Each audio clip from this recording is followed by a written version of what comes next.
You're listening to the Friends Talking Nerdy Podcast Network. Friends Talking Nerdy.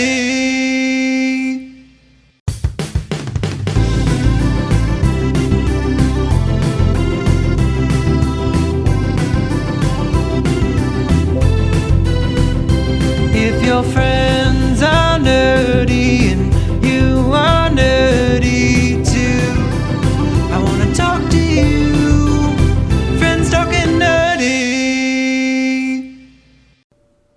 Hi, this is Tim the Nerd, welcoming you to another episode of Friends Talking Nerdy. Sitting next to me, we have the greatest legal mind in the Pacific Northwest, and wearing a rather bitching shirt, if I do say so myself, we have Professor Aubrey. How you doing? I am so good, Nerdy Tim. And we're not on NPR here, folks. We're not going to be that mellow today. Yeah, no, we're a little more feisty than that. Bouncing around. That's right. Hey, man. Hey, man. So how are things going? They're going well. This week, as we're recording, you are in your final preparations for your big camping excursion, and that's what this month's, the next 4 weeks of shows are going to be kind of circulating about. That we got a theme this week of camping. Absolutely, yeah. So I'm really glad to be able to bring my knowledge of these things to the podcast, even though, my knowledge is just my knowledge, right? It's not the end-all, be-all. Well, that's true, but, neither one of us has ever, or anybody associated with the show has ever, tried to proclaim themselves as the end-all, be-all, purveyor of knowledge on any particular topic, This is just a slice of life. This is what life can be like in your 30s and 40s. And, a lot of people like yourself, like to take the time to plan out these excursions to break away and be away from civilization and go to some magical place in the middle of the forest or the middle of the desert where everybody communes and be's happy and all that. Yeah, man. That's where it's at. Indeed. But for me, someone like me, the best place to get that type of feeling is in the movie theater. Really? I've always loved the movie theaters, and it boils down to the first movie I remember seeing in a movie theater, 1982, with my grandmother, and it's going to be the topic of our first segment here on the show. It was a movie directed by Stephen Spielberg. Was it E.T.? Yes, it was. Yeah. The very first movie I saw in theaters, and I think very much shaped my opinion on what I enjoy from movies and entertainment as a whole. It's not an in-depth story by any means, but it's fantastical. But it just works. It's one of the best movies ever made, in my opinion. Wow. I've watched it somewhat recently, like in the last 10 years. And, it's good. It holds up pretty well. As a slice of life in the 80s. Mm-hmm. Early 80s, maybe. So let me ask you this question, though. Yep. E.T., I was trying to think of what was the first movie I ever saw in a theater, and I think it was Star Wars. And that Star Wars was before E.T. Yep. Okay. So I think the first movie I saw in the theater was Star Wars, which is also a great way to start your entertainment consumption. I don't know if I want to meet the person. My first movie was Kramer versus Kramer. So my first movie was Jackass. That was, I've seen that movie in theaters, but it was not my first. The latest Jackass movie was so pathetic. Guys my age should not be doing that kind of humor. No. It's just sad. Yeah. But anyway, what we're going to do here, Collider is a great website for entertainment news, but they also have some nice lists. And lists, when they're done right, are a way to create conversation, simply put. They're not, scientifically ranked or anything like that. It's ultimately people's opinion, and Collider has a great top 15 list of Steven Spielberg's 15 best movies movies ranked by the Internet Movie Database. Nice. Are you familiar with IMDb? I am familiar with IMDb. I've been familiar with them, I don't know, 15 years or so? It's always been a great source of information about movies that I didn't know about, or kind of esoteric movies, and gives you a great sense of different opinions on it because it shows you all of the reviews, and it sort of crawls all the reviews and makes a composite score for each movie. No, that's Rotten Tomatoes. IMDb has their own separate ranking system. Obviously, we wouldn't have this list here, but the Rotten Tomatoes folks are the ones that, this is rated fresh, Oh, damn. Yeah. Well, I like that website too. Well, okay. But what I thought we would do here is kind of go down the list. Stephen Spielberg has put out a lot of films over the years, and there's a good chance that a few of these you and I may not have seen either individually or together. If that is the case, then we either won't say much about that particular movie or just move on to the next choice from there. But at the end of the day, Steven Spielberg has had quite the career. He's had ups and downs. He's also dabbled into many different types of film genres, everything from horror to action to drama to sci-fi and everything in between. Yeah, man. I mean, he's done it all. So let's start off with number 15 on the list, rated 7.6 out of 10 on IMDb.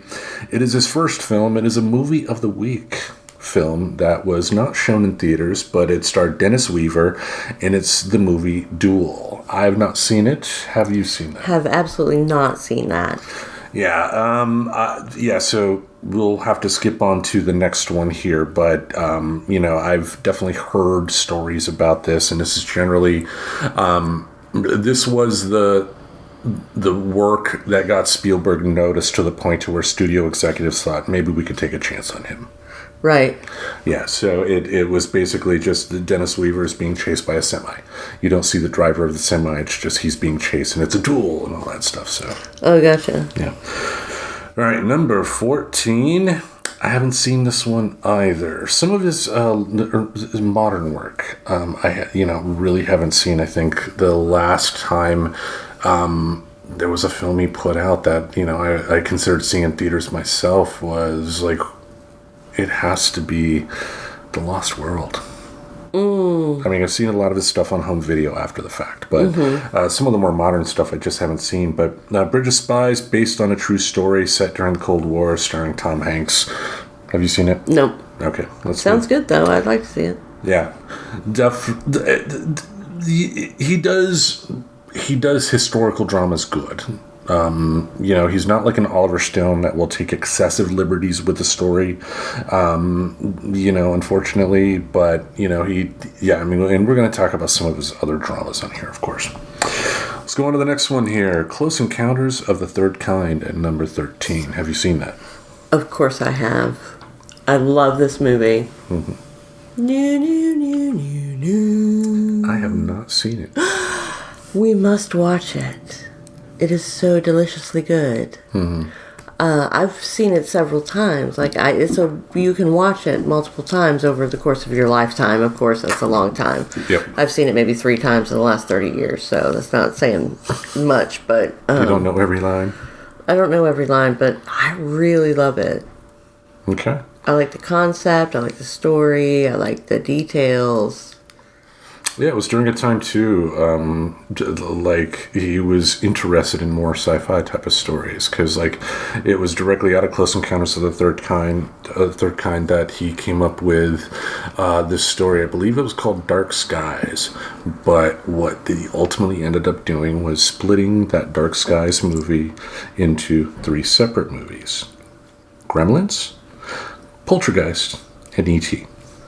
Wow. Yeah, and that's how it goes in Hollywood a lot. I mean, a lot of times scripts that don't go all the way into making movies, they will say there's a germ of an idea here that's still good. Like Spider-Man, for instance. The first Spider-Man with Tobey Maguire had elements that were inspired by a James Cameron version of the script that James Cameron wrote in the early 90s when he was supposed to make a version of that movie for Canon Films.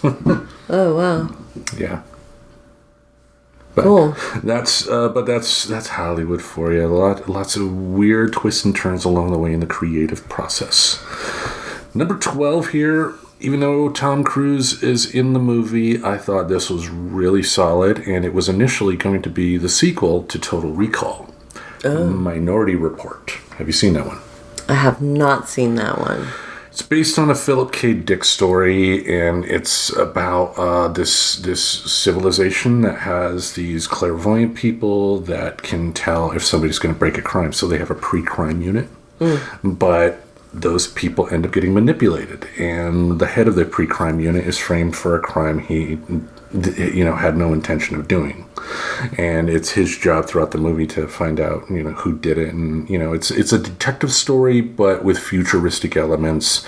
And I mean, if you're familiar with any other movies based off of Philip K. Dick's work, like Total Recall, Blade Runner, or something like that, the elements definitely feel very familiar.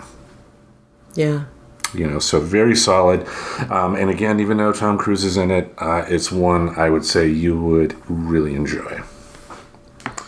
So let's move on to the next one, shall we? Okay, yeah.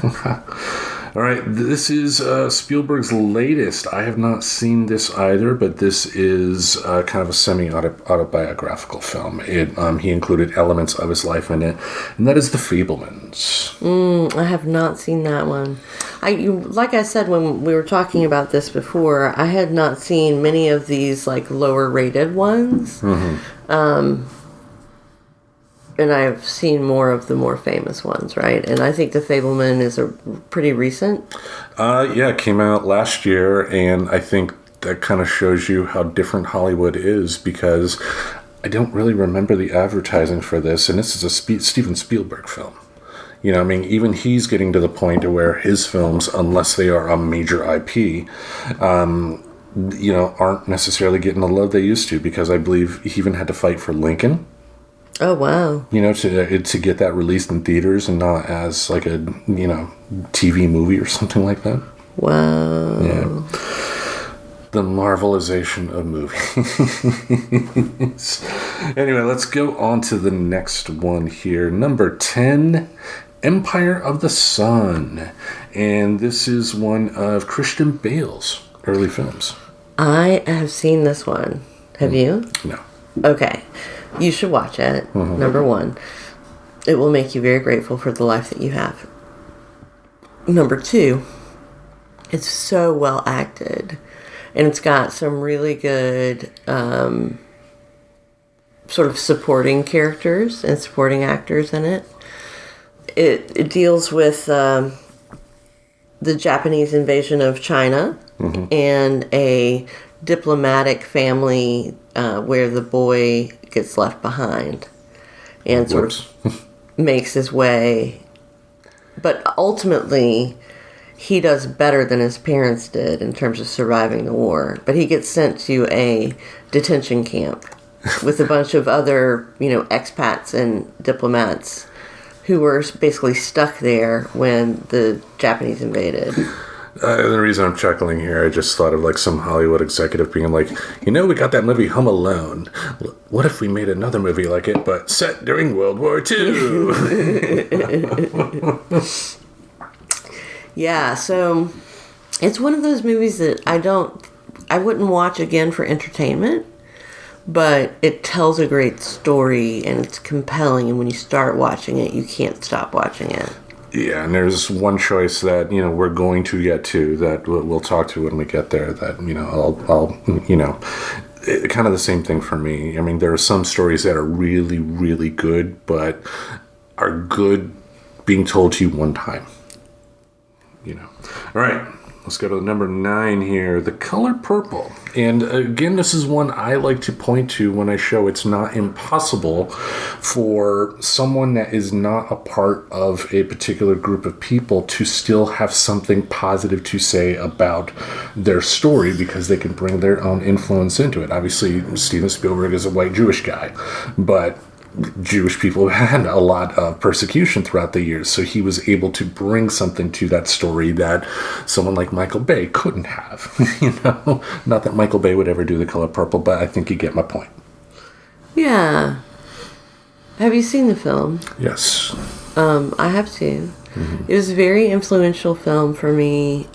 It came out in the 90s? Nope.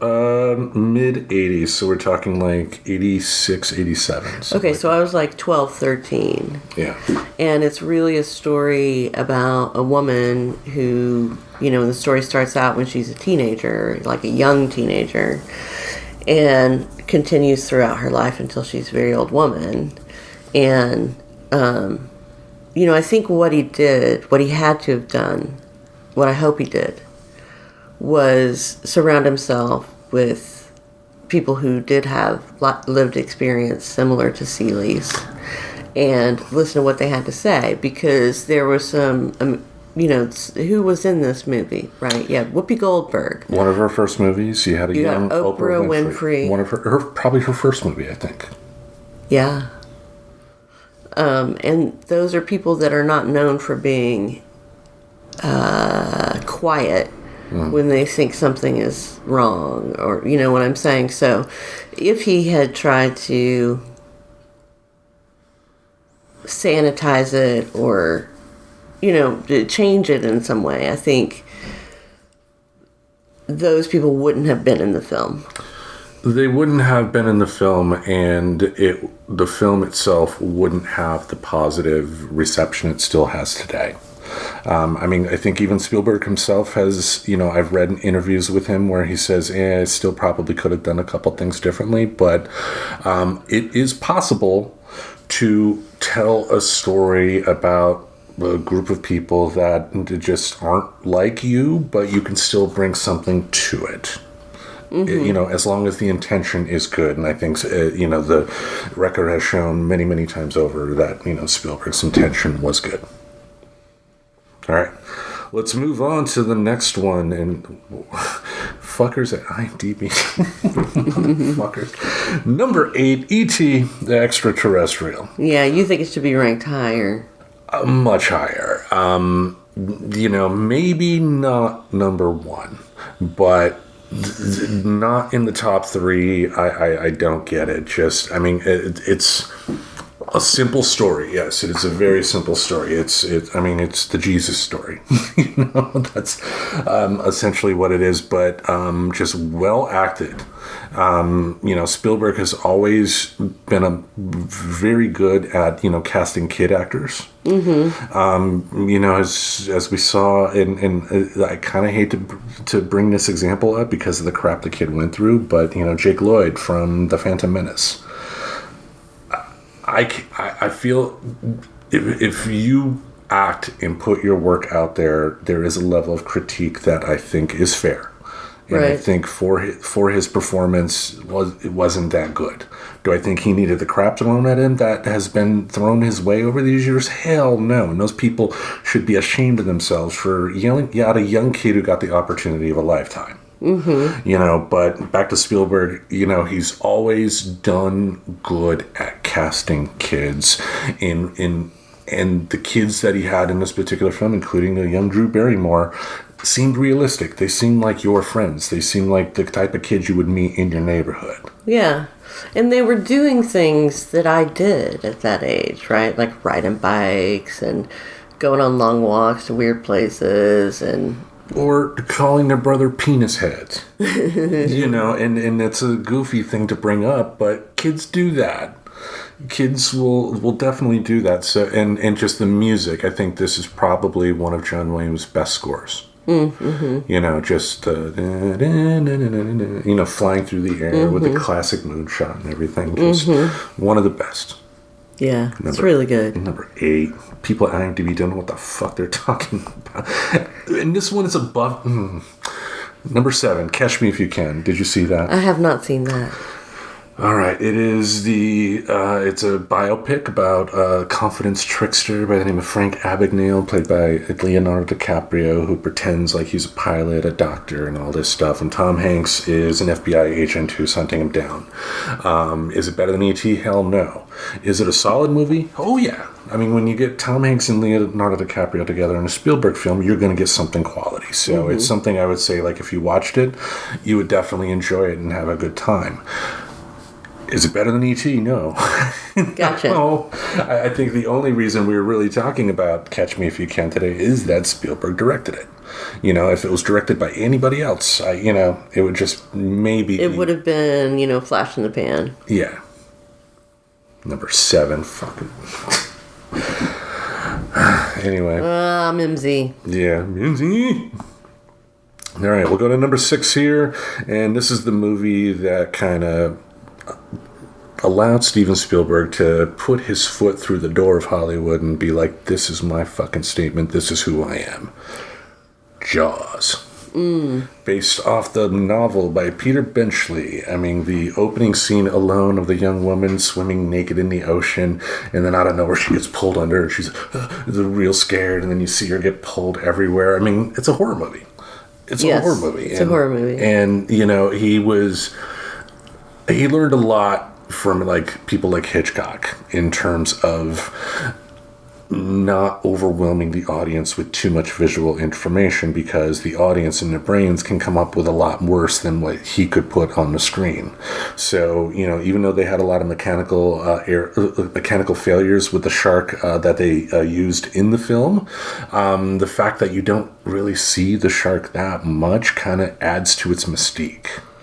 Right. And, would I put this as my all-time favorite Spielberg film? No, but you could see why this was a statement, why this, compared to other films from that era, is the one that people went, whoa, I gotta check this out. Well, it caused a great emotional reaction, I think, to anybody who saw it. And I was a kid, and it terrified me. And, I've never liked horror movies. I've never liked ghost stories. I've never liked anything creepy. And this was definitely creepy. And think of the music, too. Another brilliant piece from John Williams. And just simple, violin strings played, really low and whatnot. But the music brought such terror, that, you could, just that whole idea of listening to that, you automatically get attuned to something's going to happen. Right, and the hair on the back of your neck sort of stands up. And Yep. Perfect marriage of music and movies. For real. Yep. All right, number 5. Motherfuckers. All the best ones are in middling level for the folks at IMDb. The third Indiana Jones movie, Indiana Jones and the Last Crusade, released in the magnificent year of 1989, that had some of the biggest films ever made released that year, Indiana Jones 3 being one of them. Sean Connery made his debut as Indiana Jones' father. Ironically enough, there's only maybe a 12-year difference between Connery and Harrison Ford, even though Sean Connery at the time looked older. The opening of the film, you had young River Phoenix play Indiana Jones, and what I liked about it, it shows what a treasure of an actor we lost in River Phoenix, because he was, you felt he was Indiana Jones, but he wasn't doing an impression, but I'm sure you've seen that one, right? Oh, yeah. Very, very good film, and I know with the new Indiana Jones movie that's hitting theaters this year, we may want to look through the Hollywood theater directory or something like that. I wouldn't be shocked if they had, replays of the classic ones. Oh, yeah, that'd be cool. Yeah. But anyway, any more thoughts on Indiana Jones and the Last Crusade? If I was ranking the Indiana Jones movies, this would definitely be the lowest ranked one for me. Really? You like number 4 better than this? Well, number 4, I don't think I even knew existed. I thought there were 3. They even did a whole South Park episode about how George Lucas and Stephen Spielberg raped Indiana Jones. Well, no, that focused on the Star Wars, I thought. They were talking about the fourth Indiana Jones movie. Part of it was they were talking about Star Wars. What? They were, but it was also a comment on Indiana Jones 4. Okay, I didn't remember that part. I just remember the Star Wars part. Yep. Anyway, let's move on. All right. So controversial, these. I know. Number 4 here. It's a movie that I think is overrated in a lot of ways, and it offends me to see this ranked higher than E.T. A lot of people, though, will still have it on their list because of how the special effects in this movie kind of changed everything. Mm-hmm. Jurassic Park. Oh my goodness, yeah. Yeah, also a horror movie. Mm-hmm. And lots of jump scares. And I'm not into that. This was not my favorite. I just thought it was poorly written. I'm not a big fan of Michael Crichton to begin with, and just this movie never really worked for me. Now, having said that, as a young kid in '93, sitting in the movie theater watching this, was I visually entertained that way? Sure, but this is not the type of. I mean, it's like. It was a one and done for me. I mean, I dinosaurs never really did it for me. The Lost World, Jurassic Park 2 was just awful times 2. And yeah. Not a fan. I mean, the franchise is not my fave. Yeah, it's for the advancements in, special effects technology, like, bravo to it. Mm-hmm. I'm glad it's there because it, definitely had a big hand in kind of opening the door as to what types of stories could be told. Because, like, Marvel movies, for instance, I don't think you can tell most Marvel stories without CGI. Right. I mean, how could you? Yeah. They do incredible superpowers. Yep. All right, let's move on to the next one before I vomit. Number 3, we have another Indiana Jones movie here, and that's the first one that George Lucas controversially renamed Indiana Jones and the Raiders of the Lost Ark. I loved it. Absolute classic, was originally supposed to be starring Tom Selleck. No. Yes. In fact, if you go on YouTube, you can actually see screen tests that he did with Karen Allen in the film, and I think he would have done really damn well. It's just he had contractual ties to Magnum PI that he had to pass on the movie.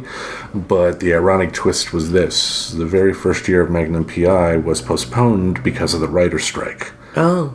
It was filmed in Hawaii, just like Raiders of the Lost Ark. Mm. They were filming at the same time, so he could have done the film after all. Oh. And he lost out on a big role. Now, having said that, we're still talking about Tom Selleck today. Because of Magnum PI, he still has a TV show, Blue Bloods, which is about, hey, the police are always great. Lame. Yeah. And Tom Selleck is one of the few Hollywood conservatives out there.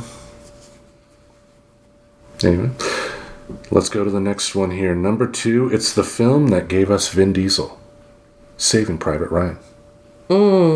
Great film. Yeah, I saw this in the theater, and the opening invasion scene just was overwhelming. I mean, my grandfather was in World War II, and I don't think he had anything to do with D-Day or anything like that, but just imagining how frightening that would be, being in one of those boats heading on the beach, up to the beach, and getting out and just having, half the German military firing on you.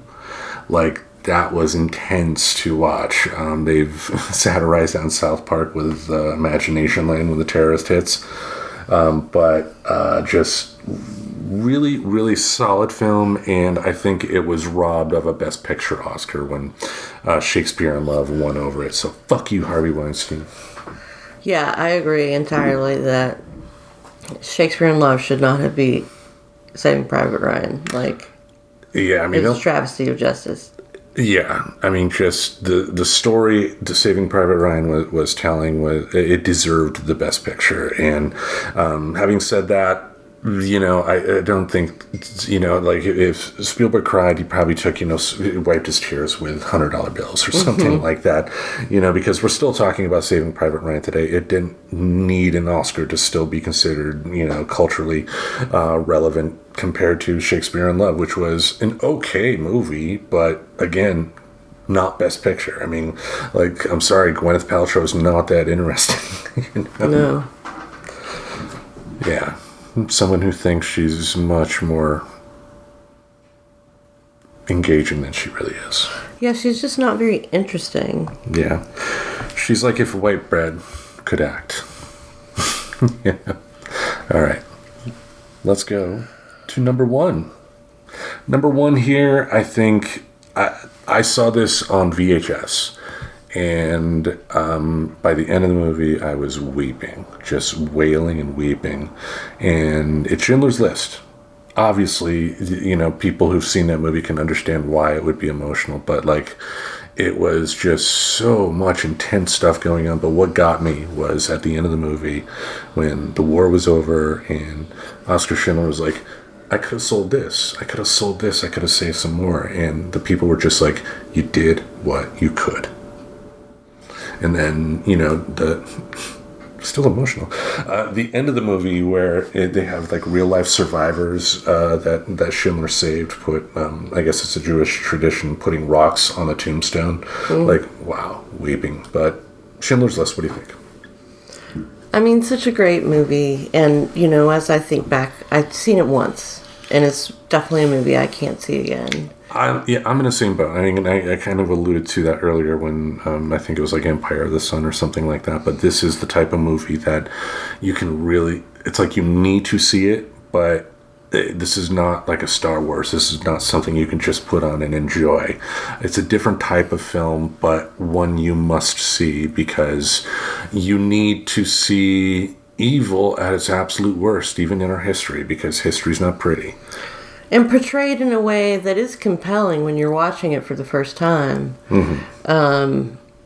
It's an incredibly compelling story. Indeed. And, as we're learning today, like when you take away the ability to people to understand their history, nothing changes. Mm-hmm. Nothing changes. So definitely a film I would recommend seeing. I believe most people are probably going to be in the same boat as me, as in like you can only take seeing it once, but you have to see it. You just have to fucking see this movie. Yeah, absolutely. All right, so let's go on to our main event this week. Last week talked about the joys of, and also some just fun things to keep in mind about going to music festivals.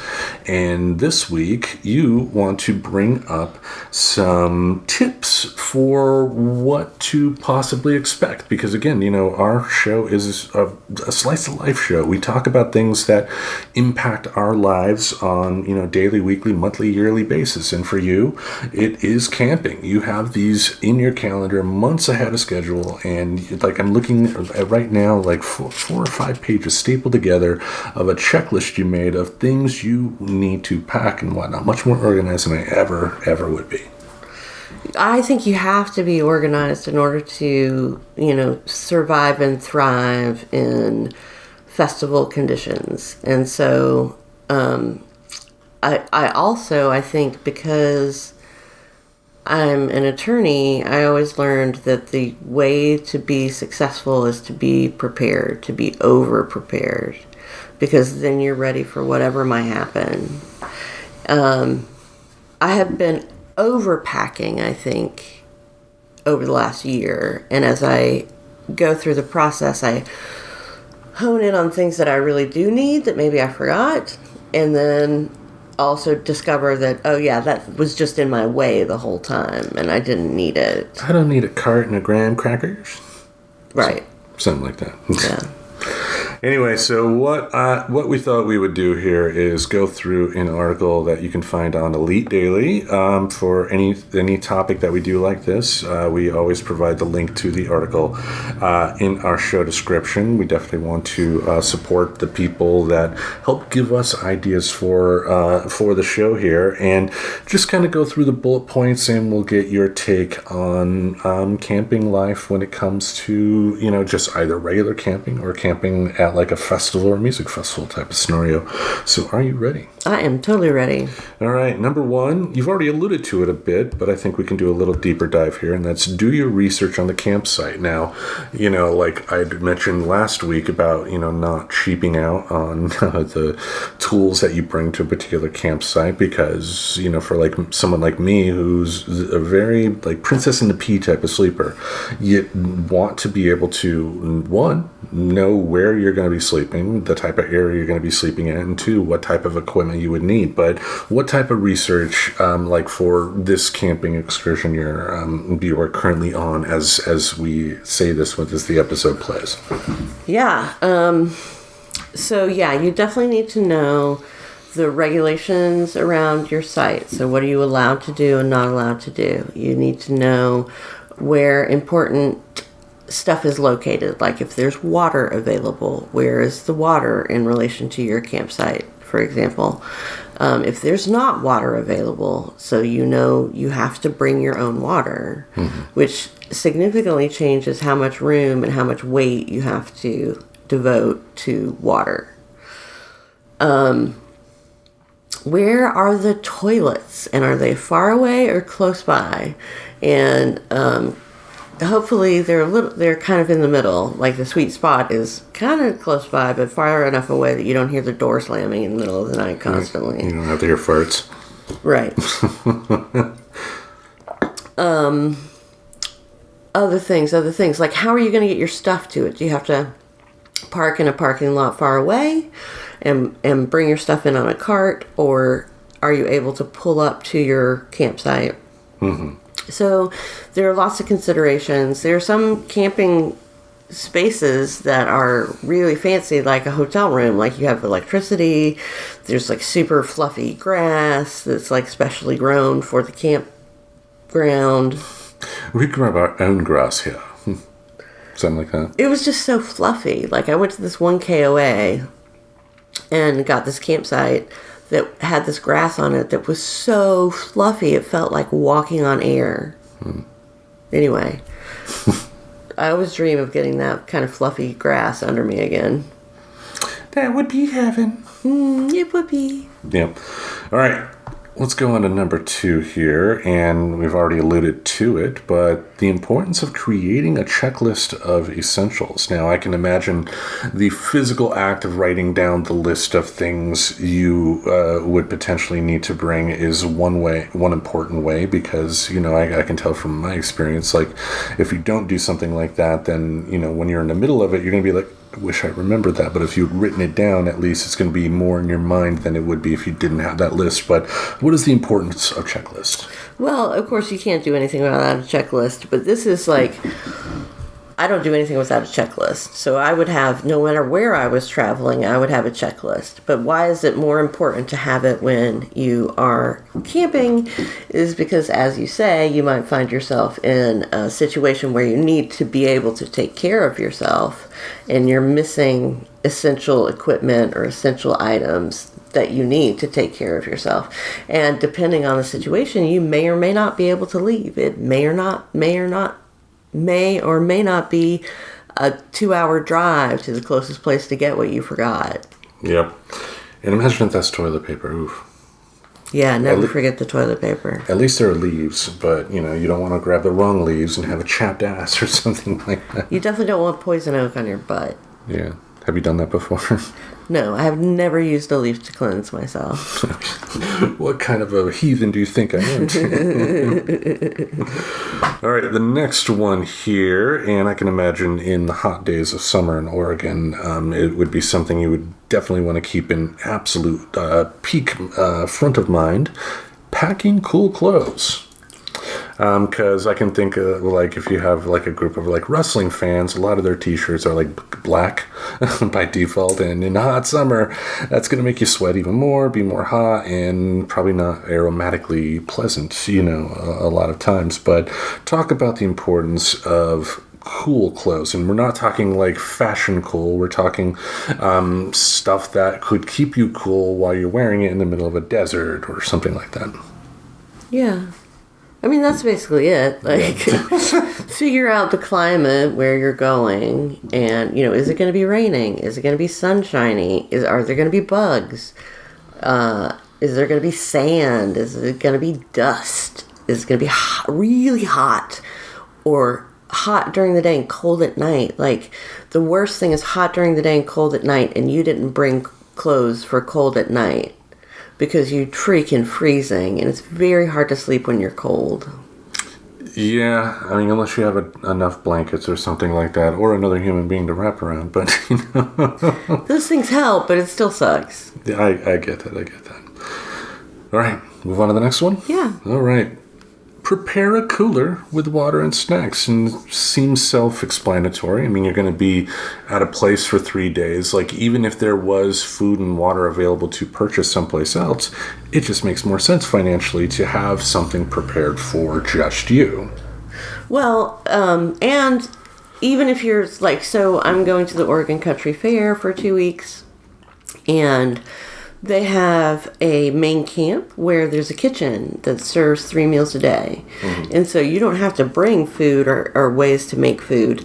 But I'm bringing those things because you never know when you might really want to eat something not on the schedule. Mm-hmm. Or, although I may decide I don't want to bring that stuff because it's taking up too much room.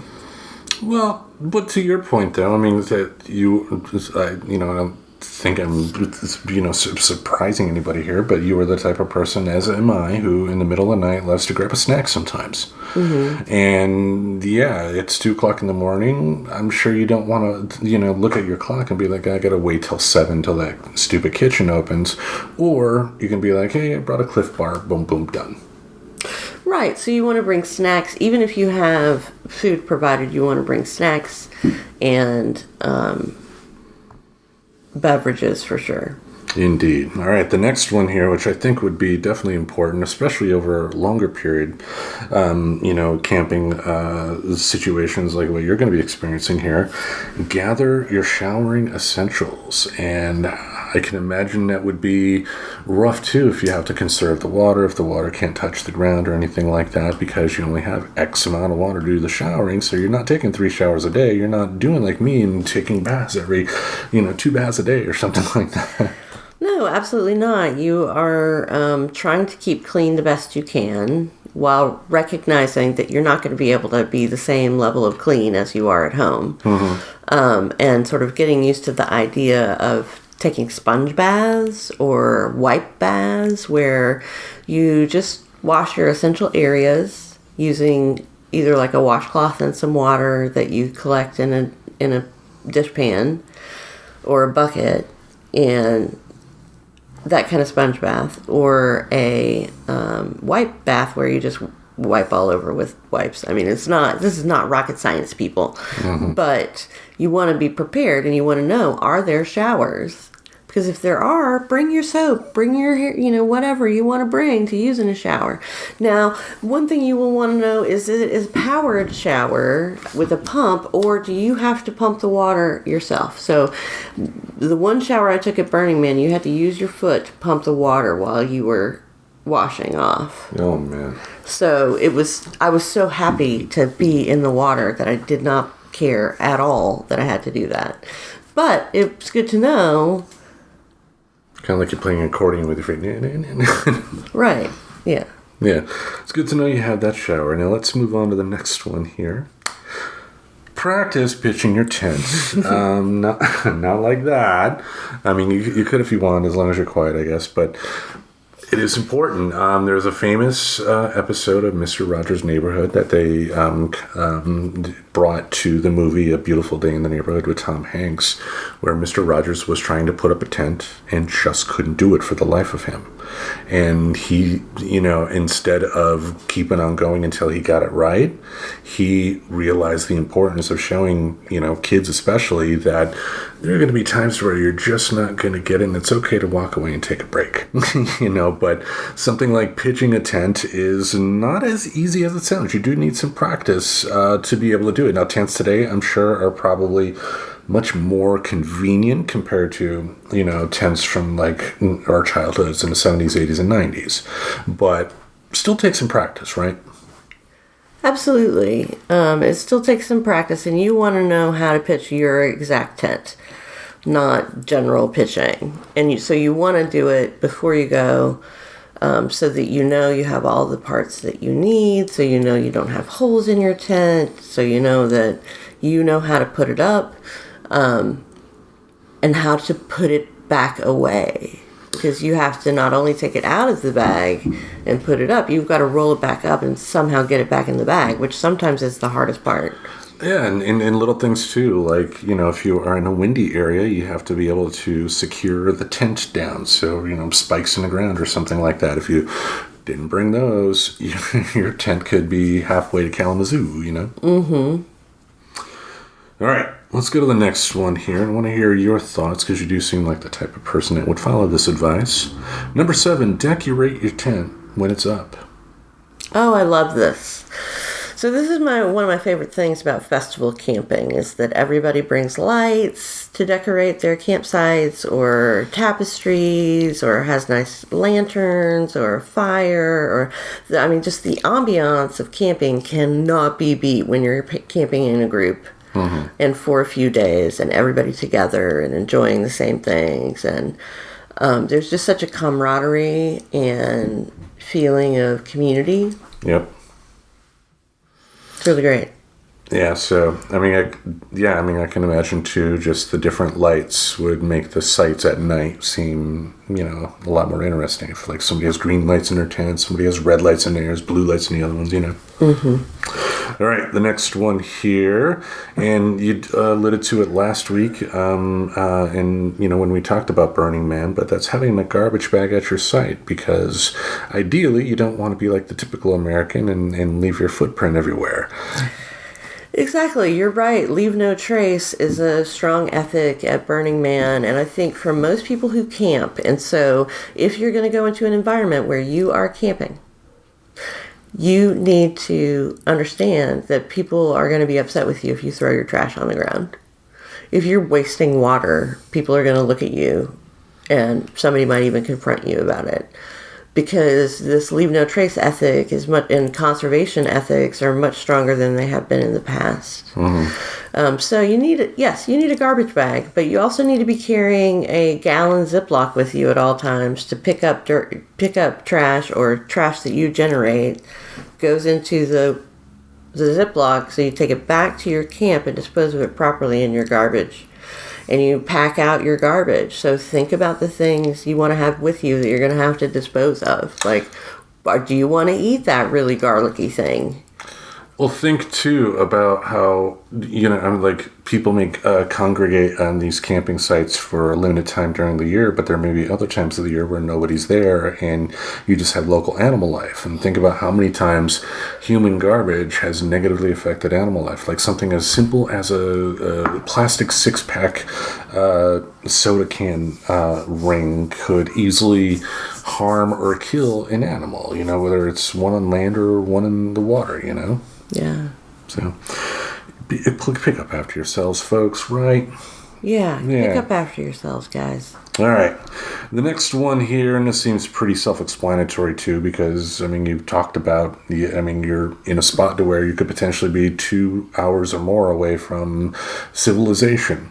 The importance of keeping a first aid kit in your tent. I assume you bring one, knowing you. I would be shocked if you didn't, but have there been times to where is there been a time to where you desperately needed it, or has it always been, if it's been used, someone got a minor cut and just needed a Band-Aid? It's been the latter. So that's why so when I go to a festival, my first aid kit does not include a sling or Defibrillator. ace bandages or big bandage pads. 20 cc's like if of it's sodium bad pentothal. enough that you need an ace bandage, there's going to be some kind of medical service at the festival that you just need to get yourself to. Okay. If you have sprained something, if you have a broken arm, like that's beyond a first aid kit. But if you're going in the backcountry and you might fall down a cliff or you might have an interaction with a bear, you need to have those wilderness survival kinds of things.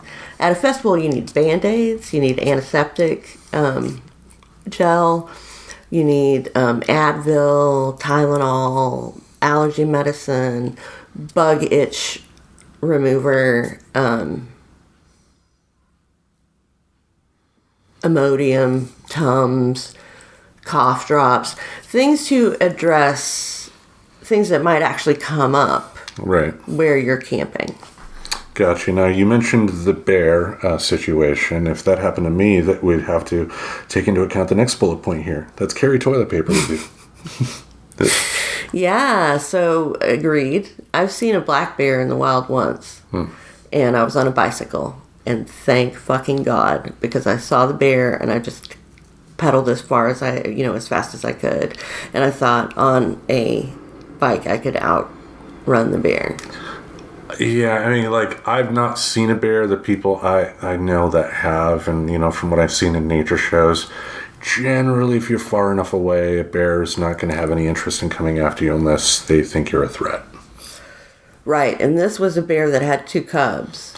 Yeah, you just did the right thing. Yeah, so I was like, fuck. But, like, people were stopping and taking pictures, and that always annoys me, too. Like, I mean, let them have their privacy. Well, I mean, I would be one of the types that would probably have my phone out taking a picture or two, so I'm not going to throw stones for that one, but there's also being smart, too. Like, I did it with, when we did camping one time, and we saw those deer, and I was able to get some shots of the deer and whatnot. I felt comfortable with that, even though a deer is considered prey for the most part. If the deer wanted to attack me, I would have been fucked up. Yeah, it could, like, kick you with its hoofs. Yeah, my hooves! I will kick you with my hoofs.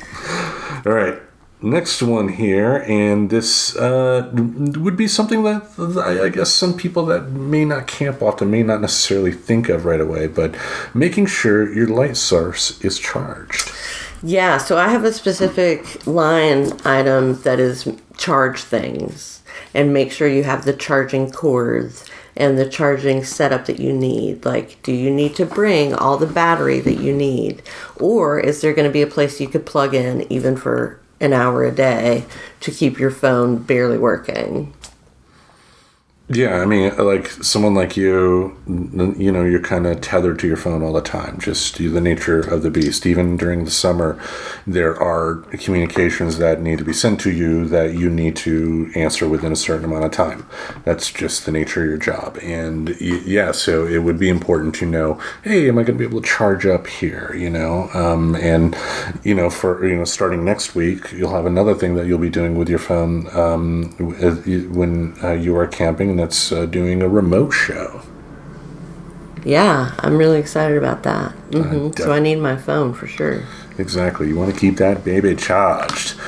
All right, let's go on to the next one here. And I don't know if this is something you necessarily... I'm sure you probably have in some other way, but maybe not necessarily like Burning Man or Soak, but putting down a tarp if it's muddy. Yeah, so a tarp will help you if it's muddy. That tarp will also get really fucking muddy. So think about whether it's better to get the mud on the things that are easy to wash or get the mud all over a tarp that is going to be very difficult to wash. So I don't know if I agree with this or not. I think something you can use when there's mud is straw, burlap sacks, all of which you have to remove at the end of the day, but which are more compostable than a tarp, right? A tarp you're going to have to wash. Burlap sacks, just take them home and compost them, or take them home and throw them in your yard pile. Garbage, yeah. not the garbage. Do it responsibly. Yeah. I still remember that time early when we first met where we were driving and I was in the passenger seat and I had something in my hand that was like a wrapper, and then I threw it out the window and you looked like you were going to throw me out of the car. Holy fuck, I could not believe you did that shit. And I should have thrown you out of the car. And we wouldn't be here today. Well, I'm glad you didn't. Yeah, I couldn't believe it. So let's talk about that for a moment. Okay. When you were growing up, what was the deal with trash and throwing it out the window? Was that something that you did? Yeah. I mean, wow. Yeah, I mean, granted, where we grew up, there wasn't a big push for like environmental stuff or anything like that. We only got cursory talk about global warming or climate change, and it was only later in school, really, like later elementary, early high school years. But I did it, and it's probably, I'm proud, I haven't done it since that day because I've seen you mad. I don't want to piss you off. but it was the right thing to do too, because that wrapper, I could have just held it in my pocket and brought it home and tossed it away, and it would have got a better home that way. Yeah. Because it was just a selfish thing I did. Just not even thinking about the long-term ramifications, because again, it could have been something as simple like if it was a chocolate treat or whatever. There are some animals that are allergic to chocolate that could die if they eat chocolate, and if they see that wrapper and like lick it, who knows? And that's an extreme example, I get that, but something to consider. Yeah. All right, next one here. Set up a canopy for shade. Right. Also not rocket science. If you're going to be at a hot festival, if you can bring a 10 by 10 pop-up to put up next to your tent so that you have a place to hang out during the day when it's hot, and you don't want to be in your tent because it's very hot in a tent when it's you don't get the breeze. Mm-hmm. So a 10 by 10 pop-up is perfect. Yeah, I mean, you hear stories like they had that documentary on HBO Max, which is just Max now, about Woodstock 99 and how they were charging like $10 for a bottle of water. Just obscene prices, and like it was also, the concert was on an old Air Force base, a place that was not meant for camping, not meant for like a multiple day type of deal as well. So it just had a lot of concrete that the sun was going on, it's super hot and all that, and when you get people together like that in hot situations and you don't prepare or you don't have the capability to keep yourself cool, you're going to get gripey, you're going to get angry, and you're going to have what happened at Woodstock 99. Right? Yeah, so make sure you got your shade. Indeed. All right, number 14. Keep your car keys in a safe spot. Not that there's going to be fear of fellow campers stealing your vehicle, but you want to make sure that, if you have to recharge like your phone, for instance, and use your car to do that by plugging it into the car battery or something, the light charger or something like that, you know where your keys are to turn it on. Well, and the thing is, when you go to a festival and you spend 4 or 5 days like having a good time not using your car at all, and then you need to find your car keys, and you're not at home where you put your car keys in the same place every time you come home, you're living in a tent. Mm-hmm. And I mean, you're out of your routine. I'm a type of person that does thrive on routine for the most part, even though it's a chaotic routine. It's still, essentially the same things every day. So something being out of place would definitely throw me. Mm-hmm. Something like your car. And also, too, there are some cars, too, that, let's say you got a bad alternator, your alternator's going, you do have to kind of keep that going to keep it charged, Yeah. We're talking shitty cars more than anything, but let's move on here. Number 15, make your tent comfortable. Absolutely make your tent as comfortable as possible. That includes nice lighting. So nothing too harsh, but something that can be turned up if you need to look for something, but can be dimmed if you just need some tent ambiance. Also make sure your bedding is comfortable. So you can use a self-inflating sleeping mat that you might use on a backpacking trip. Mm-hmm. But you're not going on a backpacking trip, so you can be more luxurious than that. So you might have a piece of foam 4 or 6 inches of foam that you can sleep on. You might have one of those large air mattresses. They make some air furniture that is a couch by day and then folds out flat. It's like an inflatable futon. Nice.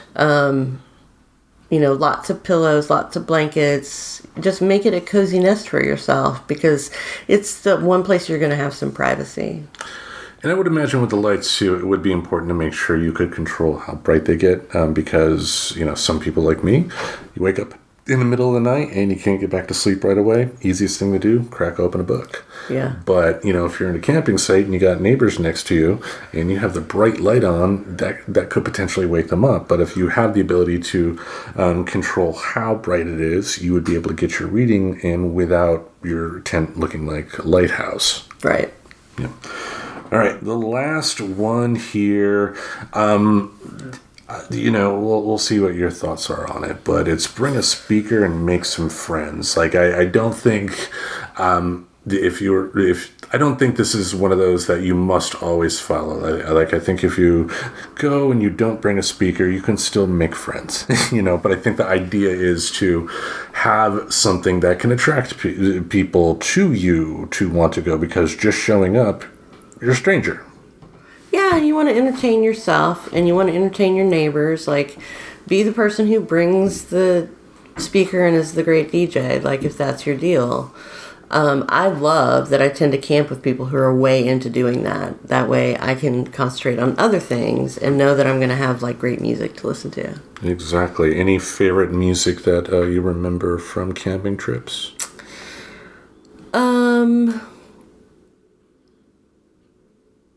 Lilith Fair, maybe? No, not really. I mean... But even though, maybe there's no memorable things to be able to answer that question, I guess. But, good music can make the time go by faster, right? Or it's just enjoyable. It makes your time more enjoyable. So just imagine you're cooking a meal on a camp stove. It's going to be much more fun if you're listening to music than if you're just cooking a meal on a camp stove. Living la vida? Okay. Well, that is the 16 tips for what you can do when you spend the night at a musical festival. And, that's per the article here, but I think these are tips that, in general, will help anybody that does have a long-term camping goal. And I think long-term could be as something as little as 1 24-hour period, but it's something you still have to prepare for, because whether, you're, camping in an RV at like a national park or something like that, or doing what you're doing, ideally you want to be a responsible citizen and not leave the place worse than how it was when you got there. Absolutely. Let's leave no trace, people. Let's leave things better than when we got there. All right. Now, next week's show and the week after that, you're going to be recording an audio diary. And now, with audio diaries like that we've done on the show, they can be unpredictable. So I'm not going to, say, what do you expect to have on? And you must tell me everything you have on. But what are some of the ideas running through your head on what you want to do and what people should expect next week? I'm just thinking of doing some slice of life bits where, I have some time to myself and I can record something. That was the big problem that I have had, is that I don't want to do it in front of people. I'm embarrassed by the show. No. No, I'm just embarrassed by public speaking or in different scenarios. I mean, because you're a teacher, you're a lawyer, you've done public speaking before, but you have more of a script when you're teaching, or... I have something to talk about, right? I'm not just coming up with things to talk about.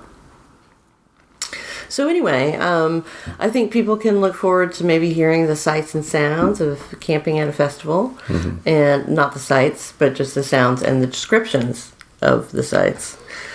And just, see what it's like. Yes, I am definitely excited to hear what those results are. And, like I've told you before, when you do that, I will offer any assistance I can to make it sound as good as possible. Awesome. Thank you so much, Nerdy Tim. Anytime. I mean, you are the greatest legal mind in the Pacific Northwest, after all. True. Exactly. So I think that we'll wrap it up here for another week, unless you got anything else you want to say about camping or life in general. Just enjoy yourself, people. Indeed. One for the drinking game. Yep. Indeed. You're drunk already. Exactly. All right, folks, thank you for tuning in. And each Saturday we'll have something in this podcast space to entertain your ear holes. Until we meet again, we bid you adieu. Farewell. Auf Wiedersehen, everybody. How do I turn this damn thing off? Subscribe to Friends Talking Nerdy on iTunes, the Google Play Music Store, as well as Spotify. Remember to support Friends Talking Nerdy on Patreon. Goodbye, darling.